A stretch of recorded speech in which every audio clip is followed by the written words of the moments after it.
Hey, salut les gars, salut à vous, chez vous, en Afrique, en Amérique, en Asie, en Europe et partout dans le monde. Ça va? Eh bien, moi, c'est Bibéné, pour les fidèles. Et même si c'est la première fois que vous arrivez sur cette chaîne, notre chaîne, votre chaîne en Afrique et en diaspora, qui désormais sera votre chaîne si c'est pour votre première fois. Et on va vous souhaiter la bienvenue.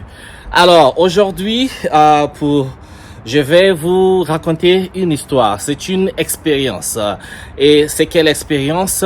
Je vais vous raconter la première fois que je suis arrivé en France. Oui, en France. Moi, je viens de la République du Congo. Pour les fidèles, ceux qui suivent souvent connaissent, et pour ceux dont c'est la première fois, eh bien, vous savez dans quel pays d'Afrique je suis né.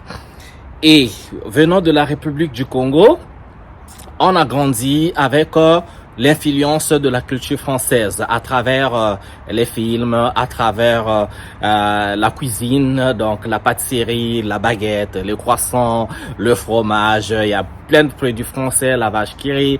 Et dans les films, il y avait des acteurs français comme Alain Delon, comme Jean Lefebvre, qu'on appelait Pétivier, et comme Jean-Paul Belmondo.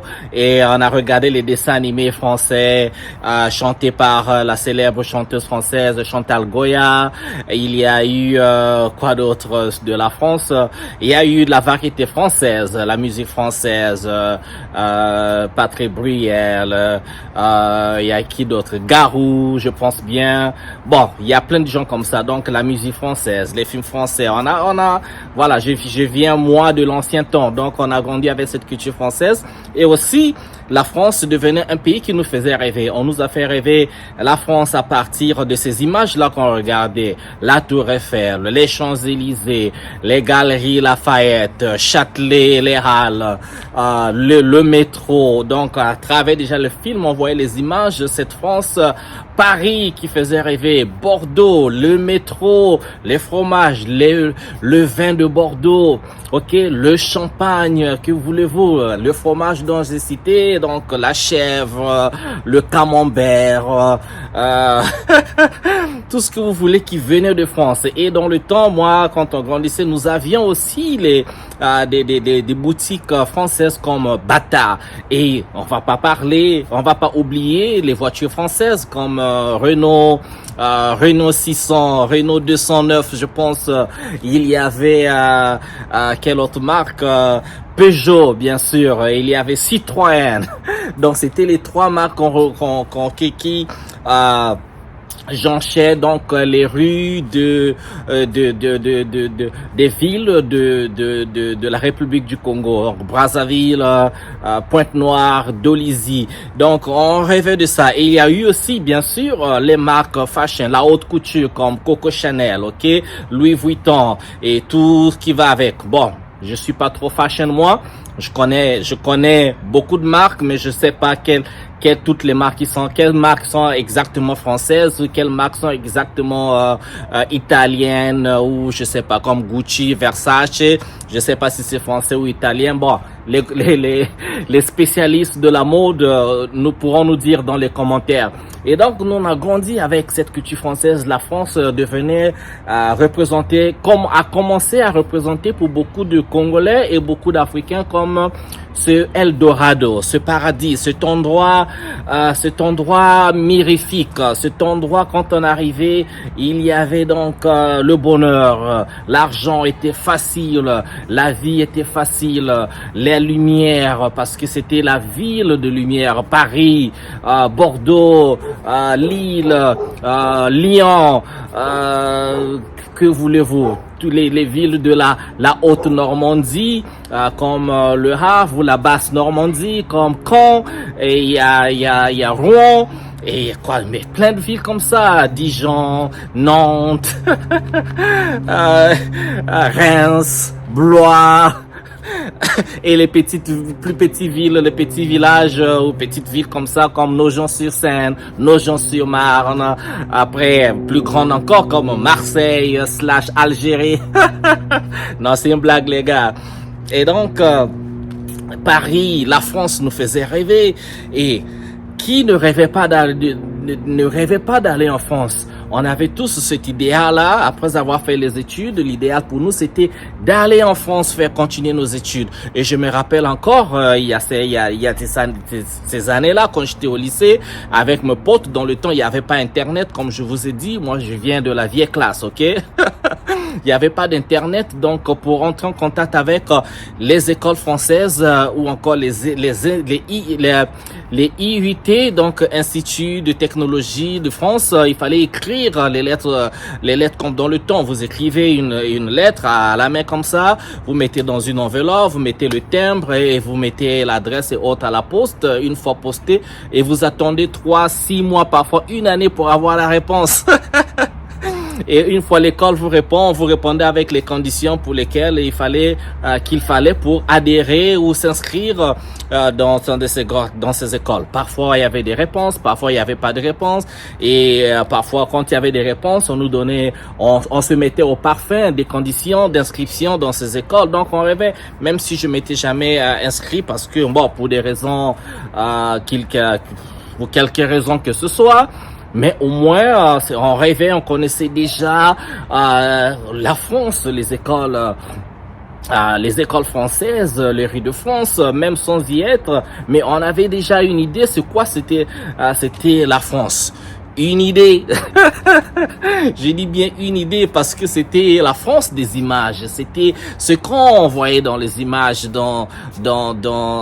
à la télé, à travers, comme j'ai déjà dit, les films, les documentaires, aussi à travers les photos de ces Congolais qui partaient à Paris, qui partaient en France séjourner ou habiter, et quand ils rentraient pour les vacances, eh bien c'était donc voilà quoi, du chic quoi. Les gars revenaient avec du chic, revenaient avec parfois des voitures, mais les gars sentaient toujours bon, le parfum, il y avait toujours bien habillé, bien sapé comme on dit au Congo, et donc tout ça, ça nous vendait cette image-là de la France. Quand vous arrivez, eh bien il pleut de l'argent, il pousse de l'argent dans les arbres, et il y avait ça, ce truc-là, pour vous, que vous savez de quoi je parle.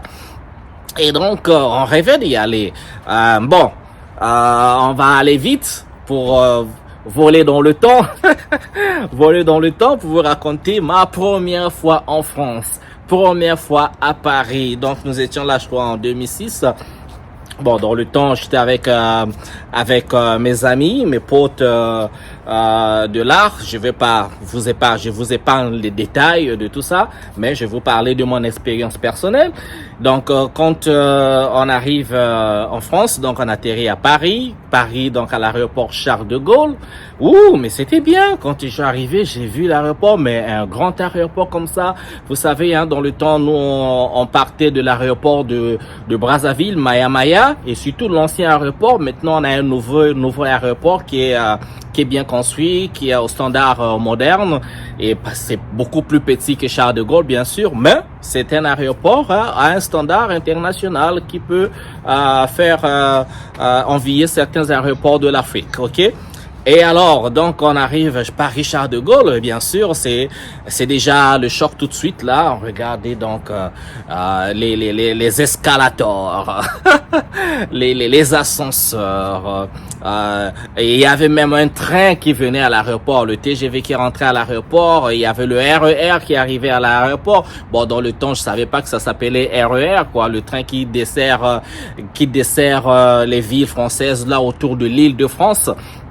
Et donc autour de Paris, et le TGV bien sûr qui vous prend pour vous emmener dans d'autres contrées. Parce que moi quand je suis arrivé dans Paris, après tout de suite j'ai pris le train, je devais me rendre à Bordeaux.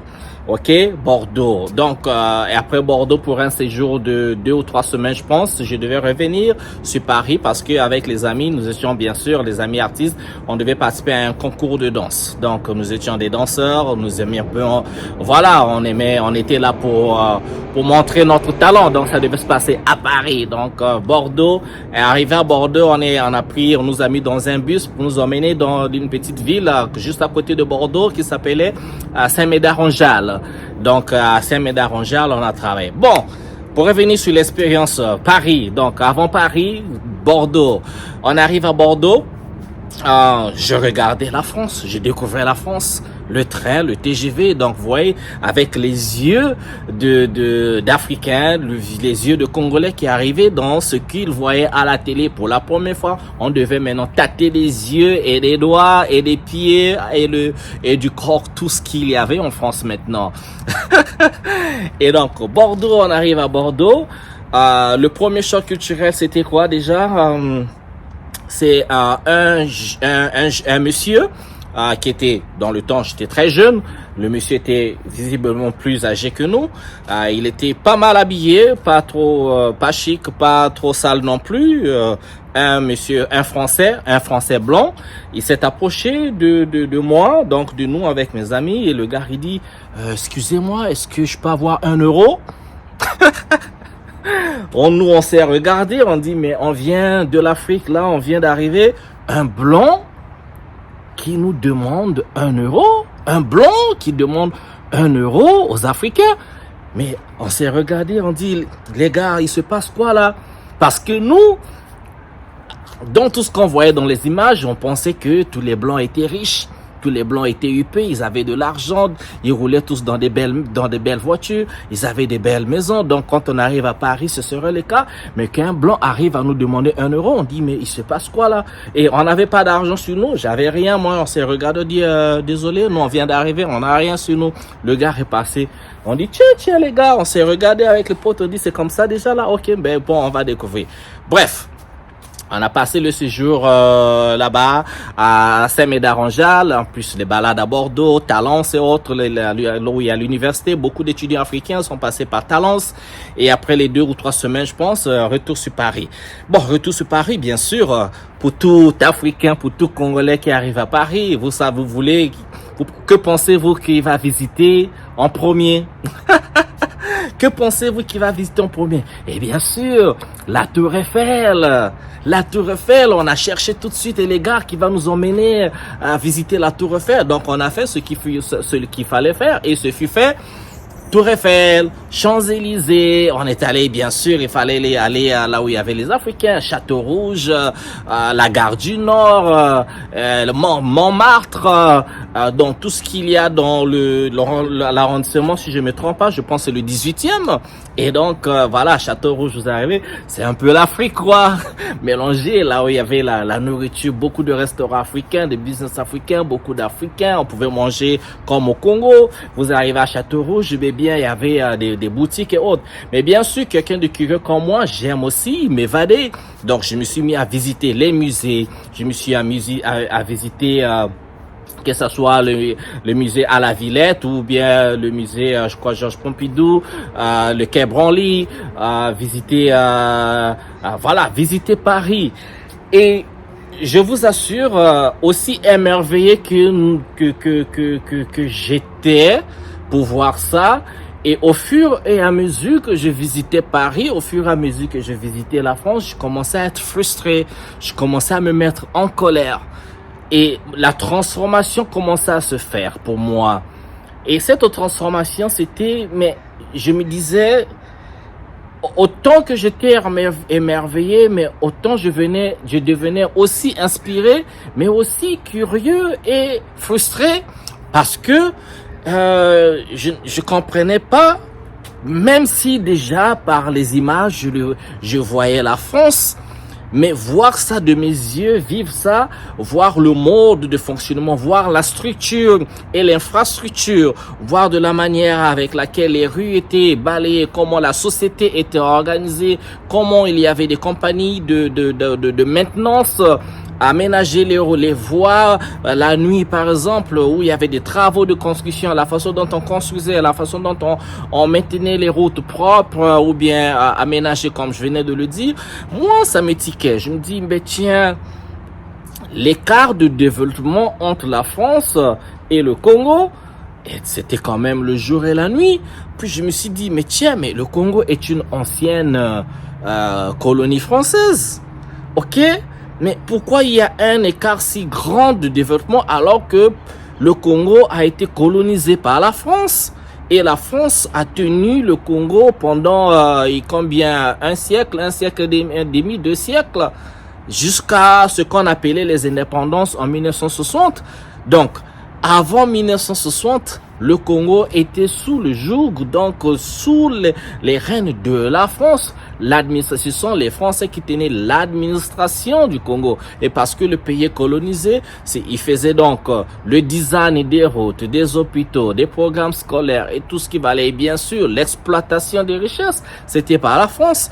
Et on se dit, mais tiens, s'ils peuvent exploiter le Congo de telle manière, être la propriétaire quasiment des ressources du Congo, le pétrole, le bois, tout ce que ça pouvait présenter, le fer, le manganèse qui venait du Gabon, qui est aussi une autre colonie française. Et je me disais, mais ça fait des milliards, sinon des trillions de dollars ou d'euros si on fait la somme de ressources exploitées, mais quand même le Congo serait à un niveau technologique et de développement pas aussi loin de la France. Mais cet écart où vous avez aujourd'hui jusqu'en 2026 des problèmes d'électricité, des problèmes d'eau potable, le manque de technologie, d'infrastructure, parce que pendant longtemps c'était pas fait. Et quand tu vois comment est-ce que les colons ont construit ce qu'ils ont conçu comme les dispensaires, les gares et autres, en comparaison avec ce qui s'est fait en France, je me suis dit, mais tiens, mais qu'est-ce qui leur a empêché en fait de construire les gares comme on voyait en France? Qu'est-ce qui leur a empêché de construire les hôpitaux comme on les voit en France, au lieu de faire des dispensaires comme ça, des petits bâtiments? Qu'est-ce qui leur empêchait de construire des écoles comme à l'image de la France? Les gares, vous connaissez les gares. Déjà, quand vous arrivez à la gare du Nord, c'est une gare, c'est comme si c'était un aéroport, mais c'est une gare ferroviaire. Vous arrivez à la gare de l'Est, la gare de Lyon. Les gars, mais attendez, vous connaissez de quoi je parle. Pour ceux qui ont pu aller là-bas, pour ceux qui n'ont pas pu aller sur YouTube, vous allez regarder. Et donc, pourquoi au Congo, et je suis sûr que dans d'autres pays africains comme le Gabon, le Cameroun et autres, ce sera la même histoire. Mais cet écart de développement est si criard, moi ça commence à me frustrer. Je dis, mais c'est pas possible. Pourquoi ça s'est pas fait? Et après, j'ai commencé à regarder les dirigeants africains, de les blâmer. Ok, vous savez, je ne suis pas en train de faire cette vidéo là pour dédouaner des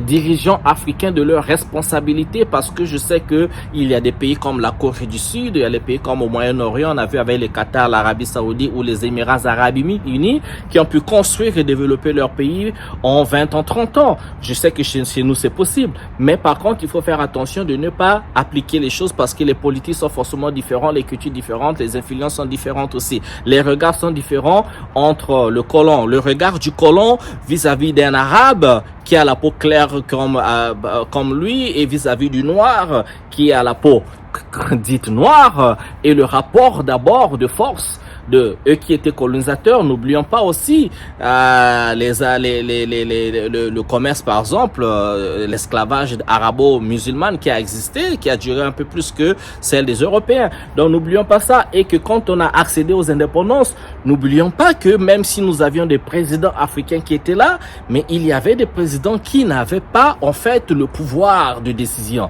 Donc on a donné les indépendances et nous passons tout de suite là avec Charles de Gaulle et Foka, qui ont fait ce qu'on appelle la France-Afrique. La France-Afrique, ou encore ce qu'on va dire le néocolonialisme, ça consistait à contrôler l'Afrique depuis l'Élysée. Ou à l'Élysée, il y a une cellule africaine des gens qui sont là, qui sont payés juste pour réfléchir à comment maintenir l'Afrique sur leur joug, ou comment être toujours dans le contrôle des ressources de l'Afrique, d'où vous avez vu que le pétrole congolais était toujours exploité par la compagnie. Dans le temps, c'était Elf. Maintenant, là, c'est Total. Et donc, il y a eu peut-être d'autres, les Américains étaient là également, il y avait Texaco, et aujourd'hui, nous avons Chevron, et peut-être d'autres compagnies, mais il faut comprendre ceci, que nous avions les dirigeants politiques également qui, malgré leurs rêves, étaient attachés quelque part, ne pouvaient pas faire grand-chose. Mais moi, j'ai compris ça un peu plus tard. Je les dédouane pas parce qu'ils ont une part de responsabilité, et leur part de responsabilité, on en parlera dans une autre vidéo. Mais moi, je parle du côté où ils étaient quelque part liés.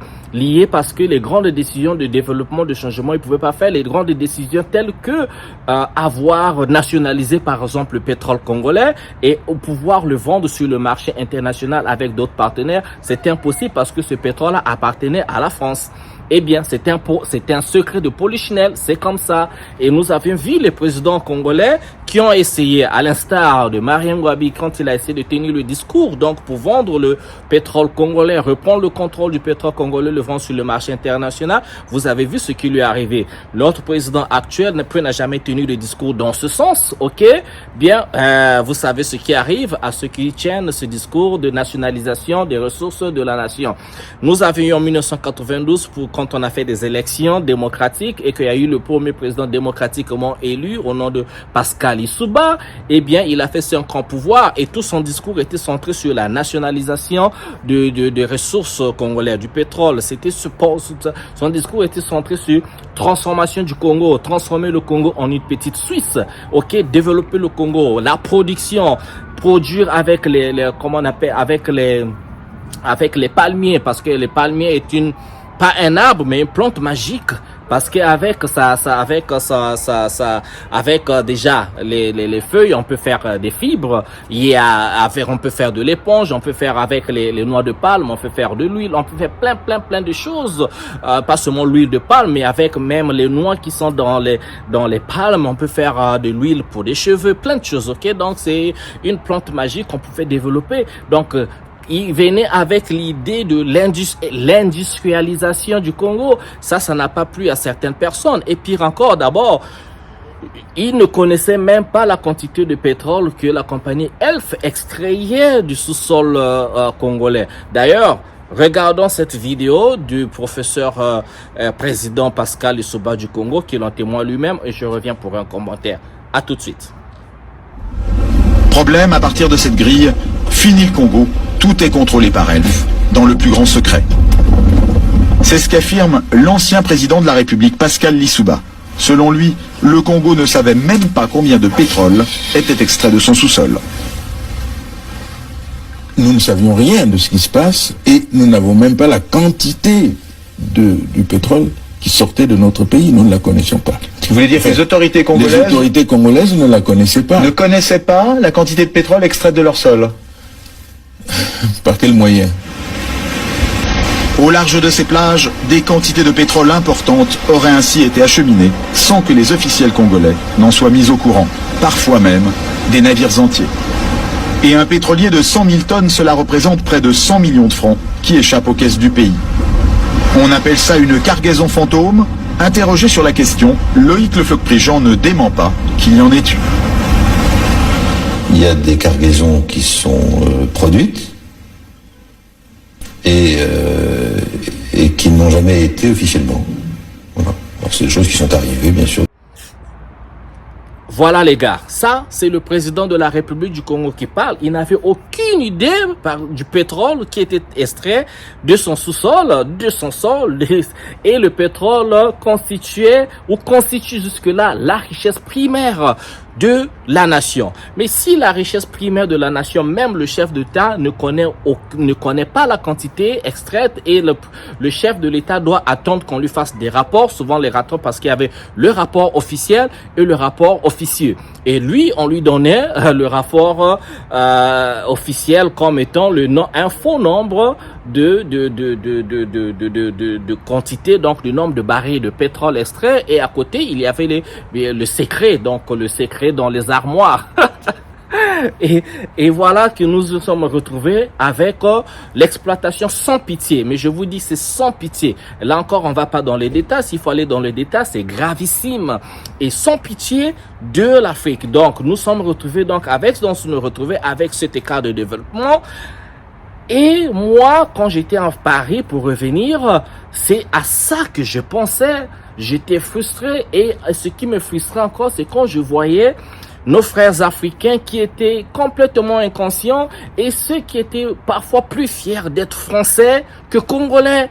ceux qui se naturalisaient français, j'avais l'impression que les frères, ils étaient contents d'avoir la nationalité française. Ils pensaient que représenter la France était idéal à la représentation de l'Afrique ou du Congo. Les gens, mais moi, ça me disait, mais attends, ils sont sérieux là, les gars? Est-ce que les gars, comment peuvent-ils être fiers d'être plus français? Peut-être plus français que congolais, qu'africains, et même quand bien même ils sont jamais vraiment français, parce que quand ceux dont on appelle les français de souche, donc les blancs arrivent devant toi, l'Africain qui t'est naturalisé français, eh bien vous connaissez la suite. Eh bien vous connaissez ce qui se passe là-bas en termes d'actes racistes.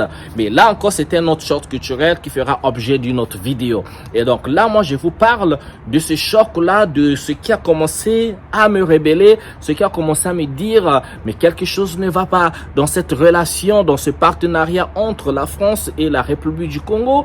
Et je suis sûr, entre la France et d'autres colonies françaises, parce que la France avait eu près de, je pense, 22 colonies en Afrique. Donc, une seule nation, la France, au contrôle de toutes ces colonies-là. Et malgré ça, aucune de ces colonies n'a le niveau de développement qui serait, ne fût-ce que la moitié du développement de la France. On s'est retrouvé avec des économies de consommation et non de production. Mais je dis, mais il se passe quelque chose qui ne va pas. Ça doit changer.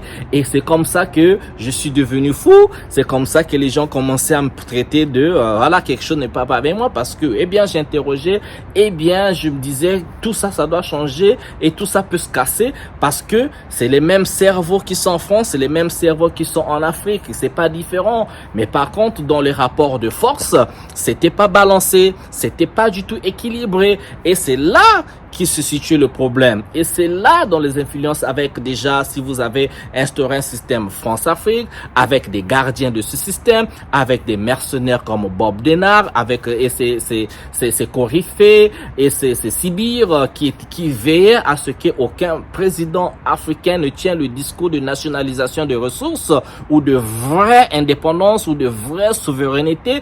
Alors c'est là qui se situe, où se situe tout le problème.